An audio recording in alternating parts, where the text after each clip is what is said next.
Plönturnar sem við erum að gróðursetja eru yfirleitt framleiddar í 3 bakkastærðum. Við erum með 67 gata bakka, sem þýðir þá að 67 plöntur og síðan við með 40 plöntur í bakka og síðan erum við annaðhvort með 35 eða 24 gata bakka.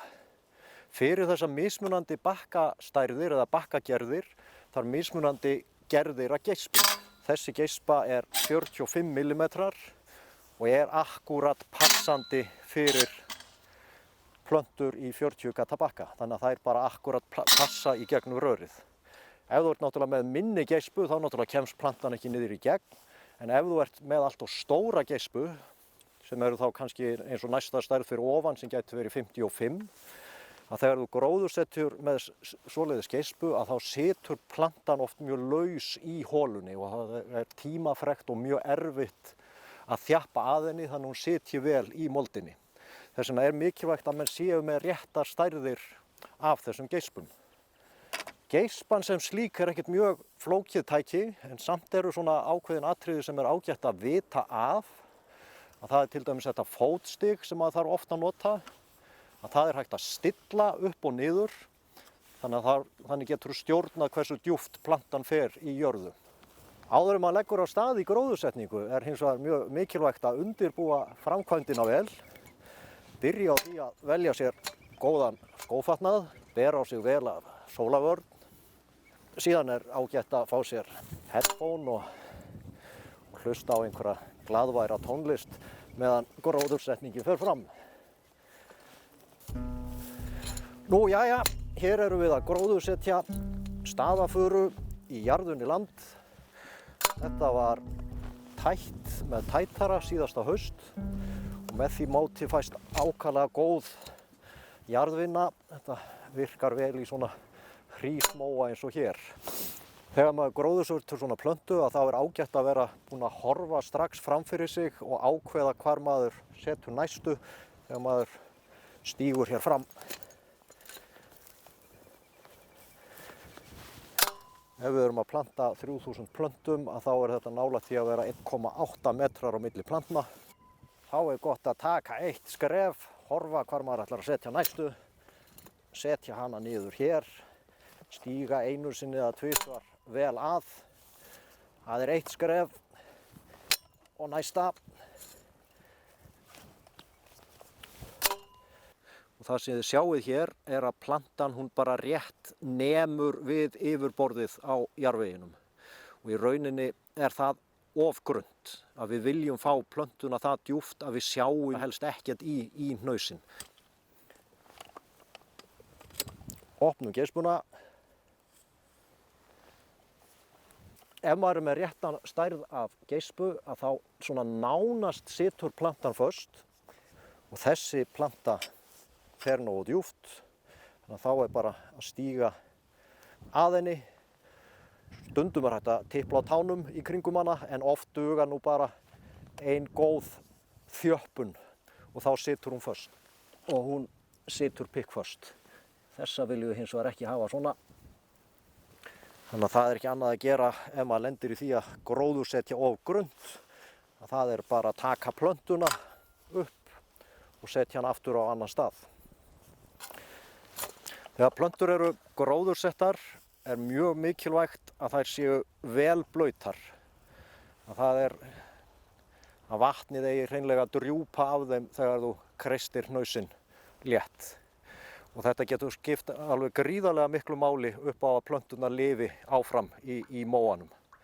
Því ef að plönturnar eru þurrar þegar þær fara út og síðan kemur þurrkatíð í framhaldinu, þá er það eiginlega dauðinn vís. En með því að hafa þær vel blautar þegar þær fara niður, þá er málunum oftast bjargað. Þegar menn eru að gróðursetja þá komast menn yfirleitt upp í einhvern svona gróðursetningarryþma.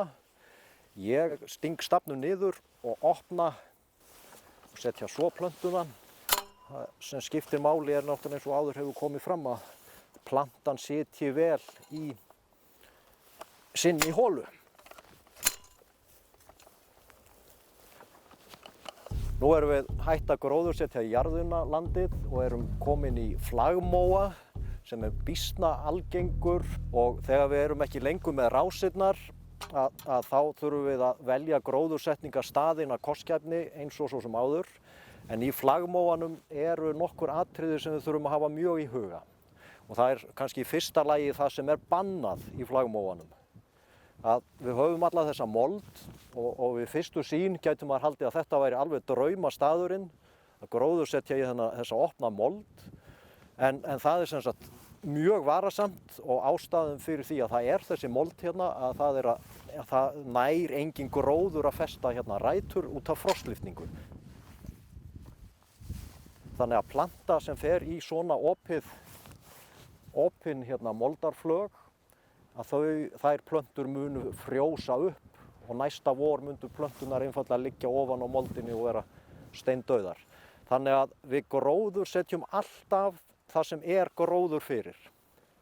Og þá gæti verið freistandi að fara á næsta stað, svo maður þurfi nú ekki að beygja sig mikið, að það er að fara í toppinn á þúfunni. En það er líka mjög vondur staður, af því að á toppnum á þúfunni er náttúrulega vindálag og sem er líka að þúan er miklu þurrari heldur en lægðinar á milli þúfnanna. Og þá erum við aftur komin að þessari þúfu.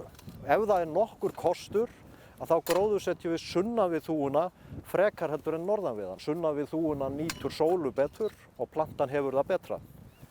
Þannig að hér, í þessu tilfelli, færi plantan hér í gróið land, sunnan við þúfu. Og þessi planta mundi dafna og hafa það gott. Hér erum við að gróðursetja í land þar sem er talsvert af sjálfsánu birki.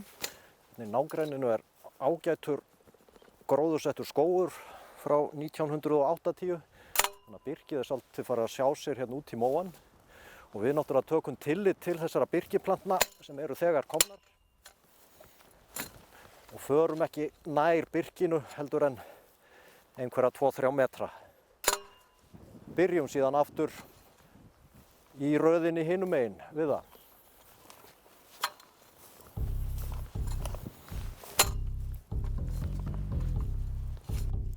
Hér erum við að gróðursetja í þetta jarðunarland og við erum að gróðursetja í rásir.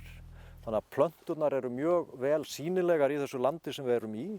Þannig að hér er til þess að gera auðvelt að bera á plönturnar eftir gróðursetningu. Oftast gerir maður nú það að maður er með áburðinn í einhvers konar bauk eða dunk með sér á gróðursetningabeltinu og ber á hverja plöntu jafn óðum og maður gróðursetur. En hér getur maður gert þetta eftir á af því hvað plönturnar sjást vel. Áburðurinn getur hjálpað plöntunum náttúrulega gríðarlega fyrsta árið að það fái alltaf það næringu sem þeir þurfa fyrsta árið. Áburðurinn sem við erum að nota er yfirleitt fjölkorna áburður sem þarf að innihalda bæði köfnunarefni og fosfór og það er yfirleitt talað að það sé ágætt að hafa köfnunarefnis innihaldið frekar lágt á móti fosfór innihaldi. Þannig að í þessu tilfelli erum við hér með blákott sem er þá frekar lágt í köfnunarefni og frekar hátt í fosfór. Magnið sem við erum að bera á hverja plöntu er svona 10 grömm plús, getum við sagt. Það er svona það bil sléttfull matskeið sem þarf á hverja plöntu. Hins vegar er áburður svolítið vand með farinn, þannig að maður þarf að vanda áburðargjöfina mjög vel. Ef maður ber á of stóra áburðarskammta, að þá einfaldlega þorna plönturnar upp og steindrepast. Þegar við berum á er mjög mikilvægt að áburðin fari ekki allur í eina hrúgu fast upp við plöntuna, heldur þarf að strá honum aðeins svona nokkra sentimetra frá plöntunni. Þannig að áburðargjöfin er ekkert síður mikilvæg að vanda til hennar alveg eins og með gróðursetninguna.